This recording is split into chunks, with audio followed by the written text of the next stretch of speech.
Assalamualaikum warahmatullahi wabarakatuh. Bertemu lagi dengan saya, Suryaningsih. Kali ini kita akan membahas materi kimia kelas 10, yaitu struktur atom dengan subtopik bilangan kuantum dan diagram orbital. Pada slide ini, tampak indikator yang akan dicapai oleh peserta didik. Yang pertama, menganalisis bilangan kuantum, di mana kemungkinan elektron itu berada, dan diagram orbital. Yang kedua, menganalisis kulit dan subkulit, serta hubungannya dengan bilangan kuantum. Yang ketiga, menyajikan hasil diskusi tentang bilangan kuantum dan diagram orbital. Yang keempat, mempresentasikan tata cara penulisan kulit dan subkulit. Di slide 3, tampil apersepsi atau prasyarat. Nah, masih ingatkah kalian teori atom mekanika kuantum? Keberadaan elektron dalam lintasan tidak dapat ditentukan dengan pasti. Yang dapat diketahui hanyalah daerah kebolehjadian di mana ditemukannya elektron tersebut. Oleh karena itu, pada pembelajaran ini ada tujuan pembelajaran yang akan kita capai sebagaimana indikator pembelajaran tadi. Yang pertama, melalui penjelasan guru dan latihan soal, peserta didik dapat menganalisis bilangan kuantum atau kemungkinan elektron berada dan diagram orbital. Yang kedua, melalui cerdas cermat, peserta didik dapat menganalisis kulit dan subkulit serta hubungannya dengan bilangan kuantum. Yang ketiga, melalui permainan, peserta didik dapat menyajikan hasil diskusi tentang bilangan kuantum dan bentuk orbital. Yang keempat, melalui turnamen, peserta didik dapat mempresentasikan tata cara penulisan kulit dan subkulit.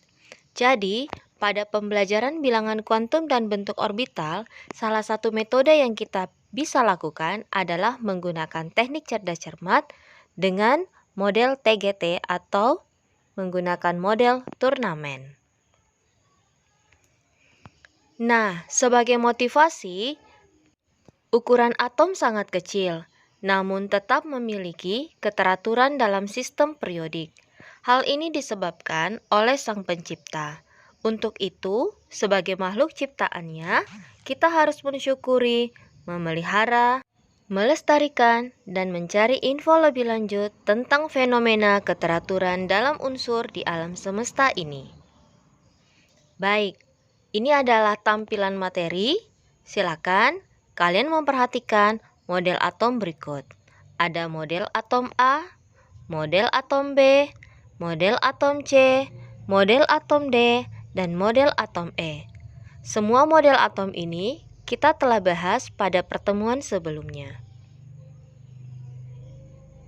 Nah, selanjutnya, teori atom mekanika kuantum menerangkan bahwa elektron mengitari inti atom pada orbital tertentu yang membentuk kulit atom. Elektron bergerak dalam orbital dengan melakukan gerak gelombang, dan posisi sebuah elektron yang bergerak mengelilingi inti atom tidak dapat ditentukan. Nah, yang menjadi pertanyaan, bagaimanakah langkah-langkah menghitung jumlah orbital yang dimiliki oleh kulit L? Nah, ini adalah pendahuluan bagaimana kita memahami yang namanya orbital dan bilangan kuantum. Orbital adalah ruang dalam atom tempat elektron dapat ditemukan. Untuk menggunakan posisi elektron dalam suatu atom, itu disamakan dengan istilah bilangan kuantum. Sementara diagram orbital adalah cara lain menunjukkan konfigurasi elektron yang digambarkan dengan lingkaran atau kotak. Jadi, sebenarnya bilangan kuantum itu terdiri atas 4 bilangan. Yang pertama adalah bilangan kuantum utama yang disimbolkan dengan N. Yang kedua yaitu bilangan kuantum azimut yang disimbolkan dengan L. Yang ketiga yaitu bilangan kuantum magnetik yang disimbolkan dengan M. Dan yang keempat adalah bilangan kuantum spin yang disimbolkan dengan S. Bilangan kuantum utama adalah bilangan yang menunjukkan tingkat energi utama atau kulit di dalam atom. Bilangan kuantum azimut itu adalah bilangan kuantum yang menunjukkan subkulit. Antara lain adalah subkulit S, P, D, dan F. Bilangan kuantum magnetik menunjukkan orientasi elektron pada orbital atau menunjukkan banyaknya orbital yang terdapat dalam tiap-tiap subkulit. Selanjutnya, bilangan kuantum spin atau S itu menunjukkan posisi elektron lepas dari momentum sudut atau arah putaran elektron atau rotasi. Bilangan kuantum spin ini bisa kita gambarkan dengan dua anak panah yang memiliki arah yang berlawanan dalam satu orbital. Jika arah elektronnya menghadap ke atas, maka nilai S dituliskan dengan plus 1/2. Sementara jika arah elektron terakhir nanti arahnya menghadap ke bawah, maka nilai S-nya ditulis sama dengan min 1/2. Perhatikan contoh 1. Identifikasi bilangan kuantum untuk A 2S, B 3P. Nah, bagaimana cara kita menyelesaikan soal yang seperti ini? Maka, kita mengingat kembali bahwa untuk menentukan nilai N itu diambil dari angka yang ada di depan, yaitu 2. Untuk menentukan bilangan kuantum azimut, itu kita perhatikan subkulit S. S itu memiliki nilai L sama dengan 0. Otomatis ketika L-nya sama dengan 0 dan subkulit ini tidak memiliki elektron, maka nilai M-nya juga sama dengan 0. Nah, seperti ini untuk subkulit 2S. Bagaimana dengan yang 3P?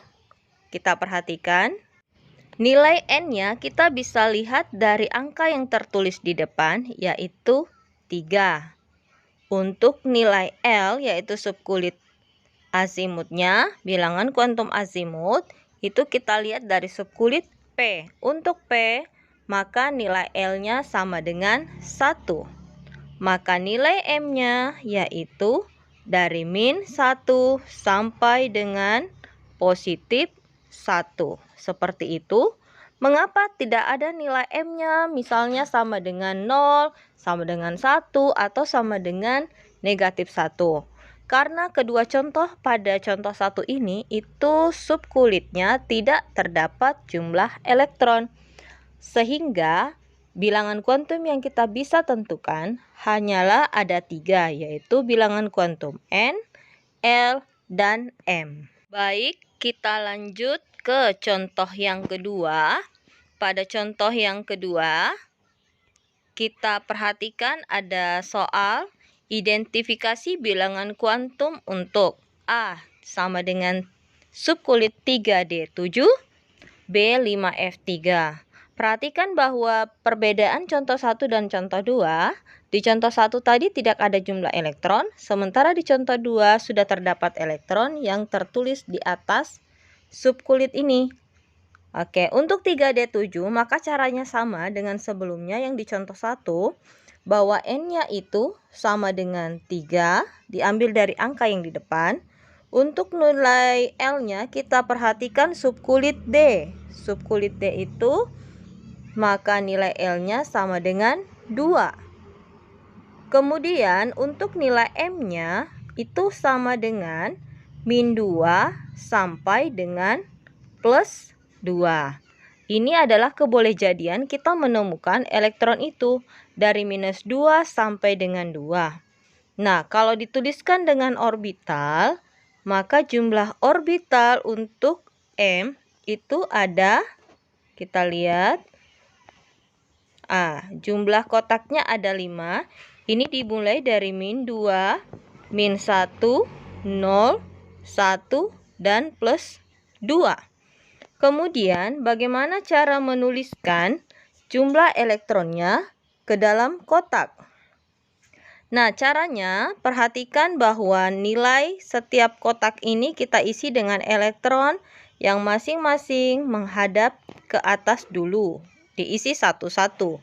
Jadi di sini pas 5, kemudian lebihnya nanti kita kembali ke kotak yang pertama. Elektron ke-6 kita masukkan ke orbital sini, ke kotak yang kedua lagi untuk elektron yang ke-7. Jadi elektron terakhir itu sebenarnya berhenti di kamar -1. Maka sebenarnya untuk 3D7, kebolehjadiannya memang kita menemukan elektron itu ada di -2 sampai +2.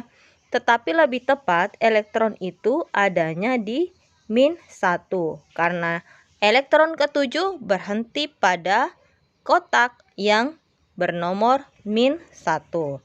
Bagaimana dengan nilai S-nya? Nilai S-nya perhatikan bahwa arah elektron terakhir menghadap ke bawah. Berarti nilai S-nya sama dengan -1/2. Seperti itu untuk penjelasan di bagian A. Selanjutnya, untuk bagian B itu akan diselesaikan dengan cara yang sama dengan bagian A, di mana nilai N-nya itu sama dengan 5. Kita ambil dari angka yang paling depan. Kemudian karena menggunakan subkulit F, maka nilai L-nya adalah 3. Jadi di sini adalah 3. Kemudian untuk nilai magnetiknya, nilai M-nya itu diambil dari -3 sampai dengan +3. Jadi untuk -3 sampai +3 itu kita bisa gambarkan dengan 7 kamar. Kita buat kotaknya sebanyak 7. Nah, lalu yang elektron 3 ini kita akan isi ke dalam kotak-kotak yang ada. Caranya, kita isi elektron yang pertama dulu, kemudian isi yang kedua, dan isi yang ketiga. Semua elektron masih menghadap ke atas. Mengapa tidak ada yang ke bawah? Karena pada kotak ini harus diisi dulu dengan elektron menghadap ke atas semua. Itu sesuai dengan aturan. Kemudian setelah penuh kotak dengan 1 elektron, baru balik lagi ke kotak awal dengan arah elektron yang berlawanan. Nah, untuk mengetahui di mana posisi elektron terakhir berhenti, kita berikan kotak ini dengan nomor sesuai tadi jaraknya, yaitu -3, -2, -1, 0, 1, 2, dan 3. Dengan demikian, untuk 5F3, elektronnya karena berhenti di kotak -1, maka nilai M-nya adalah -1. Kalau ditanyakan apa sih guna dari -3 sampai dengan +3, itu adalah daerah kebolehjadian kita menemukan elektron. Tapi lebih tepatnya elektronnya ini berada di -1. Bilangan kuantum yang terakhir yaitu S, kita bisa tuliskan nilainya adalah +1/2. Ingat, +1/2 karena arah elektron yang terakhir itu menghadap ke atas. Oke, jelas sampai sini ya. Sebagai kesimpulan dari pertanyaan ini, kita bisa lihat jawabannya seperti ini tadi, supaya lebih rapi terlihat bahwa untuk A itu N sama dengan 3, L-nya 2, M-nya -1, dan S-nya adalah -1/2. Dan jawaban untuk subkulit 5F3, orbital 5F3, dia punya bilangan kuantum sebanyak 4, yaitu N-nya sama dengan 5, L sama dengan 3, M sama dengan -1, dan S sama dengan +1/2. Oke, sebagai latihan, ini ada 2 soal. Bagaimana kalian berlatih mengidentifikasi bilangan kuantum dan bentuk orbital? Silahkan disimak baik-baik soalnya.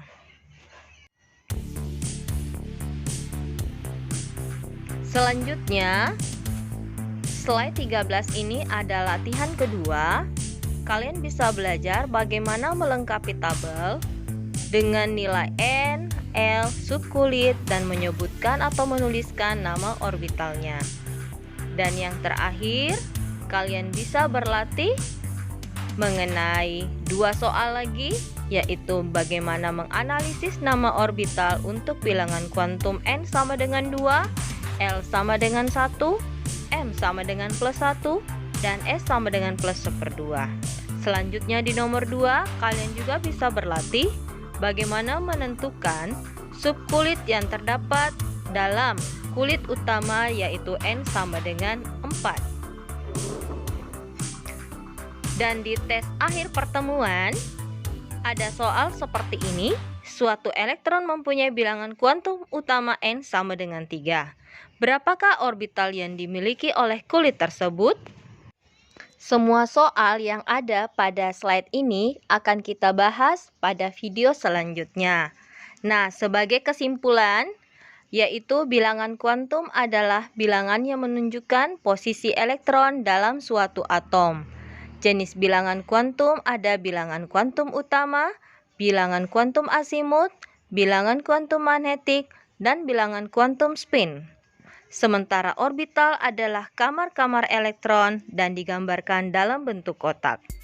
Sebagai penutup, saya ucapkan terima kasih. Rasanya tidak cukup jika saya tidak memberi motivasi yang dikutip dari Johann Wolfgang von Goethe yang mengatakan bahwa pengetahuan tidaklah cukup, maka kita harus mengamalkannya. Niat juga tidaklah cukup, maka kita harus melakukannya. Demikian saya ucapkan terima kasih. Assalamualaikum warahmatullahi wabarakatuh.